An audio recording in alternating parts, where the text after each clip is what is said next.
I know. It's so hard to imagine why somebody who says they love you, maybe they're a family member, maybe they've never said they loved you, but they act like they love you sometimes when it serves them, and this is a close family member or a friend. Some covert ways that a narcissist actually, you guessed it, despises you. You're welcome. I'm sorry to be the bearer of bad news, but you already knew that. I'm just going to reiterate what your intuition and awareness has already told you. But when we hear it through another voice, it's very affirming. And so we can move on and move on with our lives in a really healthy, positive manner.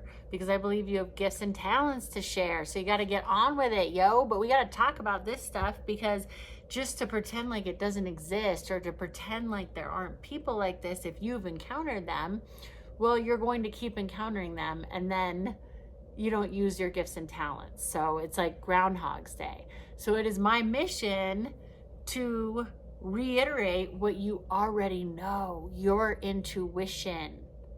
Let's get right into it. Number one, covert way that a narcissist tells you that they actually despise you, whether they're your soulmate, your boyfriend, girlfriend, husband, wife, best friend, sister. Okay, you get the idea. Fill in the blank. They actually despise you because they will be the first to metaphorically stab you in the back if it serves them. So, for instance, if you're doing really well, I've seen this a lot in the entertainment industry, and it's happened to me as well. So say you're doing very well, then suddenly they're your best friend. Then they're your boyfriend, girlfriend, proud spouse, whatever, if they feel like it can help them. But if you're ever in a social situation where somebody is doubting you or doesn't like you, they'll be the first to not stick up for you. And it doesn't matter if it's, again, your friend, spouse. It's not a very covert way, but it is, because, see, they hide it from you. Once you know these things, it's very obvious, and nothing's really covert, even the most covert, because that silence begins screaming, and you get it really quick, right? Okay. Number two, the second way that you can tell that a narcissist actually despises you is because if you break up, if they discard you, if they pull a reverse discard and have you draw a boundary with them or leave them, they will ask, do you want to still be friends? Because that is the final little dig, because then they can blame you if you draw a boundary and say no. And they always top it with some requirement. I've known narcissists, as you know, if you've been watching this channel, don't be jealous. And if you're new, by the way, welcome. We're talking about narcissins here today, okay? I need a sip of coffee. And now. This is like a real party animal thing to do, because it's Friday night. I'm having some coffee. Oh yeah, living on the edge. Okay. So about narcissist, they will ask you if you want to be friends, because then if you draw a boundary, they can blame you. But like I said, they'll add a requirement to this friendship. So the narcissist that this has happened in my life with will say, okay, well, do you want to be friends? Because if it's a romantic thing, you know that you're signing up to be shelved supply, which means, oh, do you want me to rub in your face my new supply or old supply or whatever?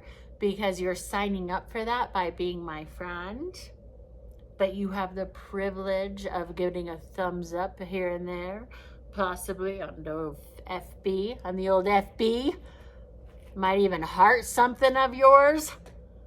Are you sure you don't want any psychological drama online? A little emotional abuse on the side while I'm hooking up with the main over here? So that's what that means if it's a romantic situation. If it's not, if it's a friendship or something, then they might say, well, if you want to be friends, then it requires you to do X, Y, Z. You have to call me this many times. You have to respond to my text message this quick. And they might even throw in some gaslighting because, hey, why not? That's just a classic narky move, right? So I had this one gal friend at the time before I really realized she was a narcissist, even though there's red flags all the way along, even if they are covert. And that's why we are talking about it for the wise ones and the youngins and everybody, so that we can draw awareness to this stuff, because it'll get you. It'll get you. You're like, which end is up? What is going on? Okay, back on track about the narcissins. I had this one narcissist say to me, just admit it. You're in love with my boyfriend. Or you're jealous of my boyfriend or something. I was like, wait, what? I was like, huh? Because they just was not even true. I was like, no. And she was like, well, I know he's not your type. I was like, and I told her, I said, I think he's nice and I'm happy that you guys are together, but I'm sorry, I'm not jealous. And she's like, well, in order to be friends, you have to admit it. Just admit it. And I think she was even trying to triangulate me with her. She was like friends with this other queen bee narcissist who she even admitted she didn't like, but I think she liked her because she was like the messiah of narcs. Anyhow, because they throw their weight around and all that stuff. So I just couldn't admit it, and because it's not true. And I told her that, and I said, now we simply can't be friends because you want me to admit to something that's just not true. But see, then they can say that that's why you're not friends, or something really weird, gaslighty. It's no bueno. It is no bueno. Okay. Number 3. When a narcissist sees you as being too strong, even if you're going through a challenging situation, this is what's so sad about it, because you could be going through something really challenging, and if you're handling it really well, they'll devalue you. They'll devalue you. So they'll be like, whoa, you're handling it well. Maybe you don't really care about this situation, or gosh, I'm so glad I'm not in that situation. Oh boy, and make you feel a lot worse. If you're ever with a friend and you share with them, or you go out, to dinner and it's a group of friends and they're all narcissins and you don't realize it at the time, maybe they've been childhood friends because you thought, this was normal because you just grew up with it. And then as you wake up to this stuff, you realize it. And every time you leave a dinner, you feel awful, almost in tears, if not in tears. That is definitely a sign. That is definitely a sign. Your feelings matter. I love looking outside. I'm like seeing leaves all of a sudden, little buds pop open. I'm in Colorado. Let me know where you're checking in from, by the way. I love it when you guys let me know. It's so fun because it really does connect us all over the world. And that is such a powerful opportunity that we can talk about this from people all over the world, and you realize that you're not alone. But here in Colorado, we have seasons, of course, and so the trees are budding. And I love that because as we wake up to this stuff, it's like we're having a rebirth, a new spring. So this is a very exciting time. We're not staying in victim consciousness like, oh, woe is me, and it's so terrible, and narcissins have ruined my life.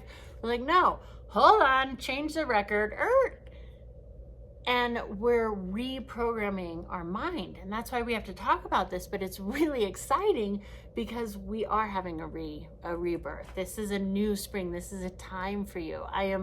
This message is like divinely guided for you right now.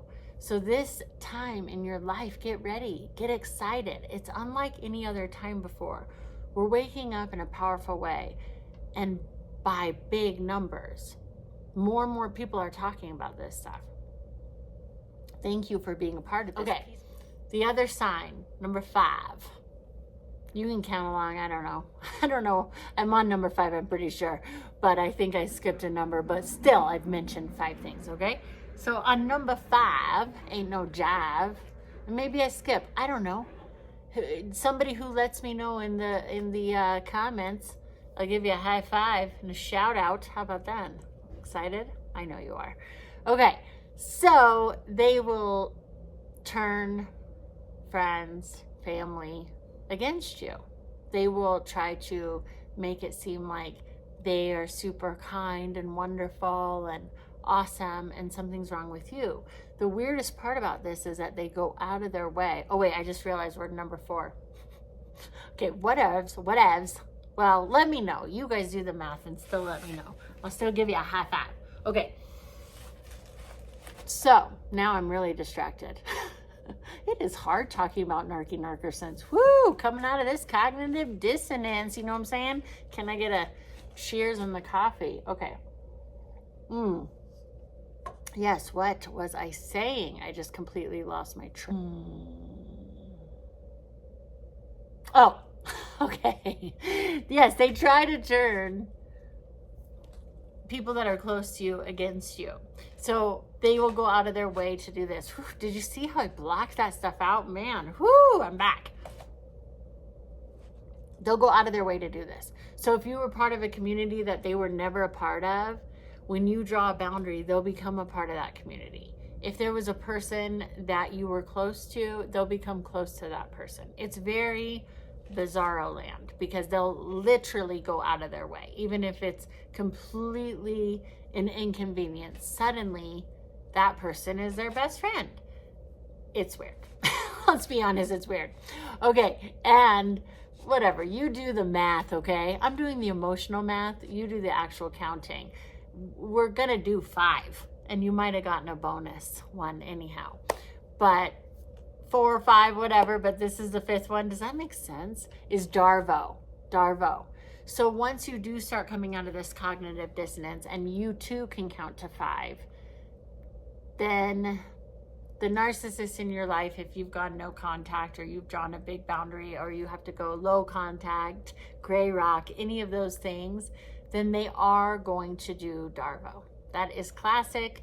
They're going to do it every single time. If you don't know what it is deny, attack, reverse, victim, offender. So if you draw any kind of attention without even name calling, right? Like I haven't name called on this channel once, but the narcissists know who they are.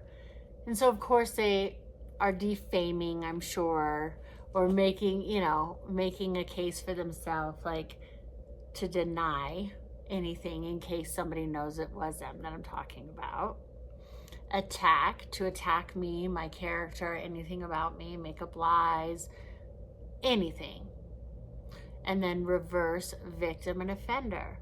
Then they'll call me a narcissist. So that's the people that you see on here. Aren't you a narcissist? And aren't you sure? I think you're a narcissist talking about a narcissist.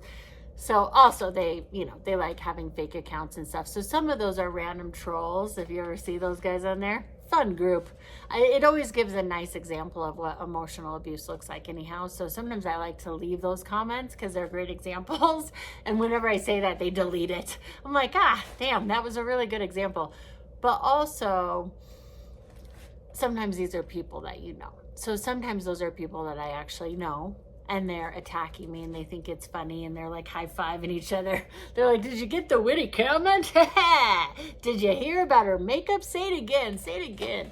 So that's their MO. So that's how you know they actually despise you, because anybody doing those things is not actually a friend. It's not actually family, not real heart family. Look, people, like I've said before, in healthy relationships, in healthy loving relationships, sometimes grow apart. Or sometimes you're on your own adventure for a while and the relationship shifts and changes. I have friends that sometimes I won't talk to for months and then we pick up right where we left off. or we don't talk for even a year, and then we pick up where we left off. And there's no scolding, there's no defaming, there's no, are we still going to be friends? It's just adults navigating this human experience, and we have enough respect for one another to know that we're both on the journeys. And if we haven't spoken, it's not out of like, hee, ill will. That's only a narcissist that thinks that way and is manipulating in that way. And that's why we have to talk about this, because it's hard to grasp when you're not operating that way. But you are enabling it if you're in a relationship with them and unaware and playing into this stuff.